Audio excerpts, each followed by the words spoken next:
धन्यवाद माननीय प्रधानमंत्री जी। और अब मैं भारत की एक और वीर पुत्री को मंच पे आमंत्रित करना चाहूंगी, senior under officer Nida Khan, जो अब एनसीसी एलुमनाई एसोसिएशन स्थापना समारोह का संचालन करेंगी। Senior under officer Nida Khan. हम सभी के लिए यह बहुत गौरव की बात है कि हमारे माननीय प्रधानमंत्री जी, जो कि खुद एक पूर्व एनसीसी कैडेट हैं, आज हमारे बीच उपस्थित हैं। एनसीसी और एनसीसी कैडेटों के प्रति उनके मन में हमेशा से एक विशेष प्रेम रहा है। इसके लिए मैं सभी एनसीसी कैडेटों की तरफ से उनका हृदय से धन्यवाद करती हूँ। आज इस वीर और ऐतिहासिक भूमि पर हम एनसीसी एलुमनाई एसोसिएशन का शुभारंभ माननीय प्रधानमंत्री जी से कराएंगे। एनसीसी एलुमनाई एसोसिएशन भारत सरकार एवं एनसीसी के महानिदेशालय के संयुक्त प्रयासों का एक बेहतरीन परिणाम है। इसका उद्देश्य पूर्व एनसीसी कैडेटों एवं वर्तमान एनसीसी को एक मंच पर लाकर राष्ट्र निर्माण के लक्ष्य की ओर अग्रसर करना है। ऐसा करने से पूर्व एनसीसी कैडेटों के कौशल विकास को भी प्रोत्साहन मिलेगा।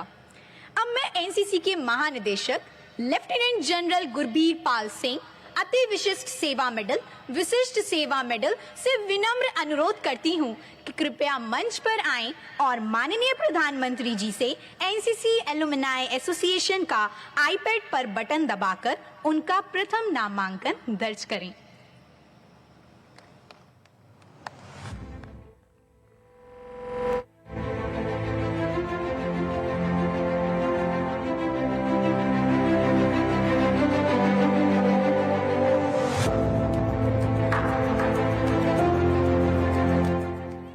के महानिदेशक से आग्रह करती हूं कि वे माननीय प्रधानमंत्री जी को प्रथम सदस्यता कार्ड का एक सांकेतिक प्रारूप भेंट करें।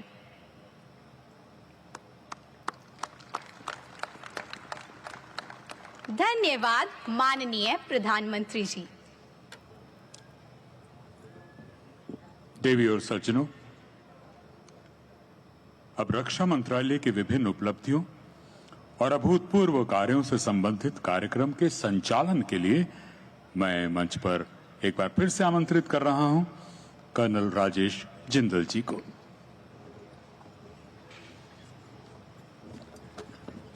जय हिंद श्रीमान। शत शत आघातों को सहकर जीवित हिंदुस्तान हमारा, जग के मस्तक पर रोलीसा शोभित हिंदुस्तान हमारा।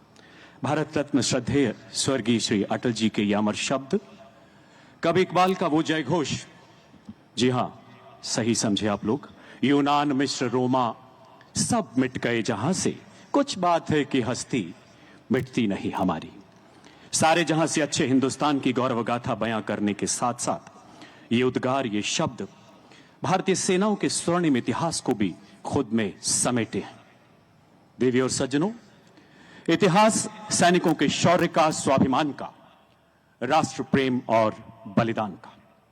इन्हीं सैनिकों को आत्मनिर्भरता के माध्यम से एक और सशक्त बनाए जाने के लिए कीर्तिमान स्थापित करता हमारा देश।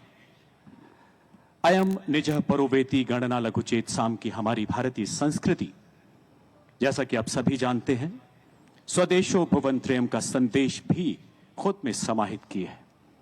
वो परंपराएं जो हमें सिखाती है कि अपना देश ही तीनों लोकों में श्रेष्ठ है और इस देश को मजबूत बनाना हम सबका परम कर्तव्य है, क्योंकि एक सशक्त राष्ट्र ही सर्वे भवन्तु सुखिनः सर्वे सन्तु निरामया के अनुरूप दुनिया की सेवा कर पाएगा।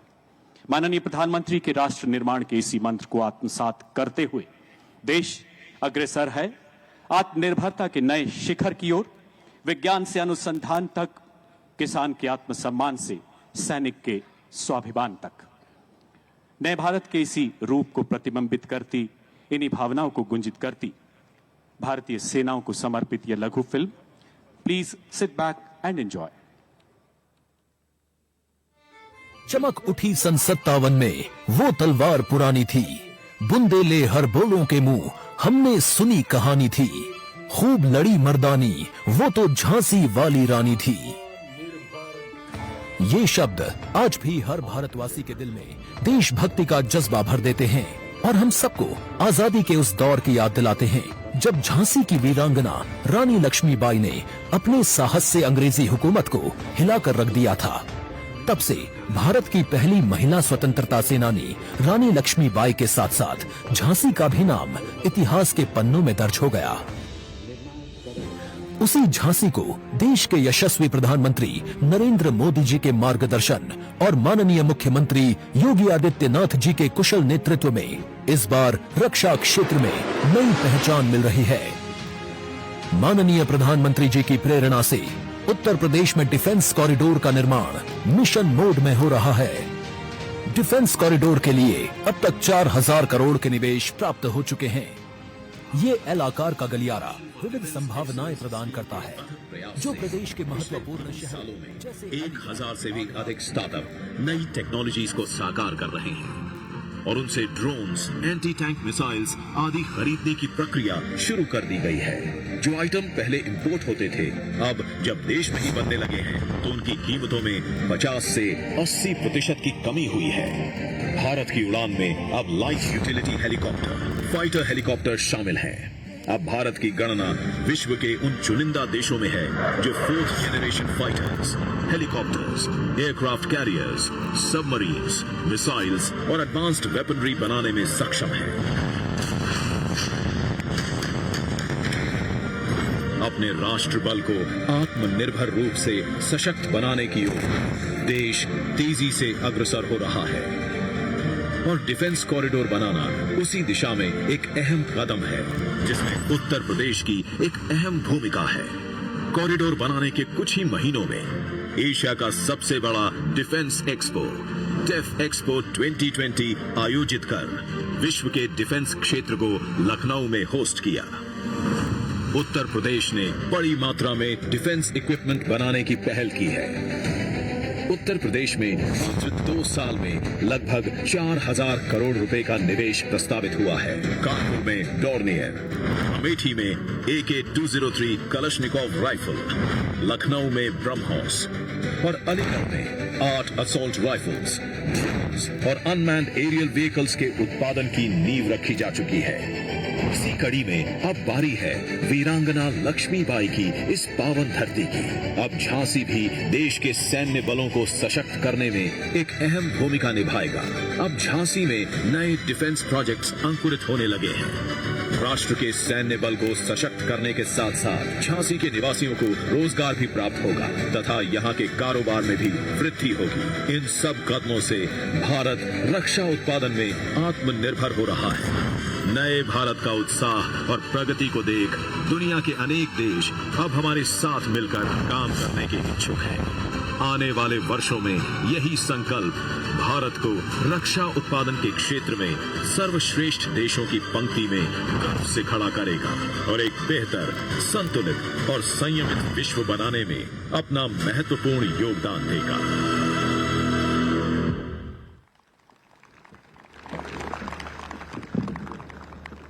एक बार फिर से जोरदार तालियां, जोरदार तालियां। मैं बेटी की मुस्कान में हूं, मैं नारी के सम्मान में हूं, तहजीब का रंग सुनहरा हूं, मैं सीमाओं का पहरा हूं, क्योंकि मैं नए भारत का चेहरा हूं। आजादी के तुरंत बाद 1947-48 में हम पर थोपे गए युद्ध से लेकर वर्तमान के बालाकोट ऑपरेशन तक देश का इतिहास हमारी सेनाओं की शौर्य गाथा से लबालब। तस्मात् उत्तिष्ठ कौन्तेय युद्धाय कृत निश्चय के मार्ग पर चलते हुए देश के शूरवीरों ने हर मैदान फतेह किया। नाम नमक निशान के लिए, अपनी मिट्टी के लिए विजय या वीरगति को नई परिभाषा दी। स्वतंत्रता के बाद देश की अखंडता की रक्षा करते हुए 26,000 से अधिक सैनिकों ने अपना सर्वोच्च बलिदान दिया है। मुझे याद आती है वो पंक्तियां, तू कहां की माटी से आता है, तू कहां की माटी पाता है, तू कहां की माटी से आता है, तू कहां की माटी पाता है, मेरे देश का वीर सिपाही नाम अमर कर जाता है। माननीय प्रधानमंत्री जी के ओजस्वी विजन के परिणाम स्वरूप देश की राजधानी नई दिल्ली में नवनिर्मित राष्ट्रीय समर स्मारक इन शहीदों की शौर्य गाथाओं को अजर अमर बनाने के साथ साथ हर नागरिक के मन में उच्च नैतिक मूल्यों को राष्ट्र सर्वप्रथम की भावना को और सशक्त बनाता है। हाल ही में यहां डिजिटल माध्यम से अपनी श्रद्धांजलि अर्पित करने का प्रावधान भी किया गया है। माननीय प्रधानमंत्री महोदय से आग्रह कि नेशनल वॉर मेमोरियल में स्थित डिजिटल स्क्रीन तथा अन्य सुविधाओं का रिमोट का बटन दबाकर एक लघु फिल्म के माध्यम से लोकार्पण करें।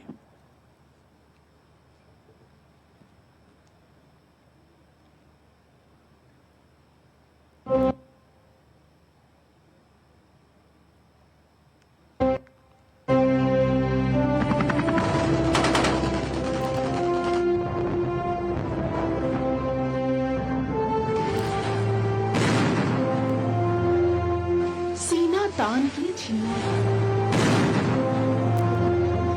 सीना तान के छीना है, क्योंकि गर्व से हमको जीना है।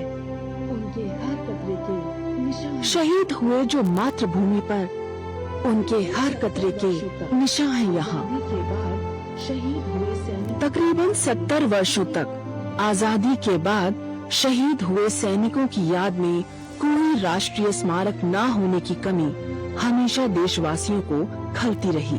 सैन्य बलों एवं समस्त देशवासियों की भावनाओं को साकार करने का संकल्प हमारे प्रधानमंत्री जी ने उठाया। 25 फरवरी 2019 को राष्ट्र को समर्पित राष्ट्रीय समर स्मारक हमारे प्रधानमंत्री जी के उस विजन को दर्शाता है जिसमें उन्होंने आजादी के बाद शहीद हुए सैनिकों की स्मृति को एक रूप प्रदान किया। आज माननीय प्रधानमंत्री जी राष्ट्रीय समर स्मारक डिजिटल स्क्रीन और उन्नत तकनीकी सुविधाएं राष्ट्र को समर्पित कर रहे हैं, जिससे राष्ट्रीय समर स्मारक की पहुंच अब युवाओं और व्यापक जन समूह तक होगी। राष्ट्रीय समर स्मारक के प्रवेश द्वार से थोड़ा आगे बढ़ते ही दाईं और बाईं तरफ सुविधाजनक टच स्क्रीन लगी है। आउटडोर इंटरैक्टिव टच स्क्रीन और 2 विशाल एलईडी आउटडोर वॉल के माध्यम से वीरों को श्रद्धांजलि दे सकते हैं।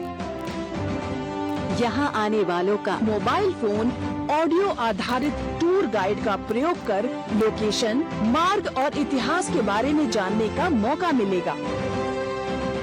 राष्ट्रीय समर स्मारक के सभी पहलुओं के बारे में जानकारी प्राप्त करने के लिए ऑडियो विवरण के साथ 21 क्षेत्रीय भाषाओं में उपलब्ध है।